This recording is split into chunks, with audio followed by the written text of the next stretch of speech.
Merry Christmas everyone. এটা আমি, এই যে আমার বোন, আর এই যে আমার গপু। দেখো কি সুন্দর ক্রিসমাসের ড্রেস পরেছে আমার গপু, কত কিউট লাগছে না? চলো এবার আমরা কিন্তু কেক খাবো। এই যে আমাদের কেক চলে এসেছে, ওপেন করব। আজকে তো 25শে ডিসেম্বর, কেক তো খেতে হয় তাই না? এটা কিন্তু ভেজ কেক, এটার মধ্যে কিন্তু ডিমই নেই।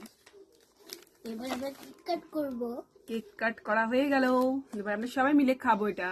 প্রথমে কিন্তু কেকটা আমার গপুকে খাইয়ে নেবো, কারণ আমি ভেজ কেক আনিয়েছি মানে গপুকে খাওয়ানোর জন্য। খেয়ে নিলে গপু, এবার আমরা খাবো। নে, ধর। Yummy tasty cake. আমি একটু ট্রাই করি। কেকটা কিন্তু দারুণ টেস্টি না? তোমরা সবাই নিশ্চয়ই এতক্ষণ কেক খাওয়া হয়ে গেছে, আর এরপর সবার কি প্ল্যান? আমার তো কিছু প্ল্যান আছে, অবশ্যই শেয়ার করব। তো এই ভিডিওটা এইখানেই শেষ। টাটা।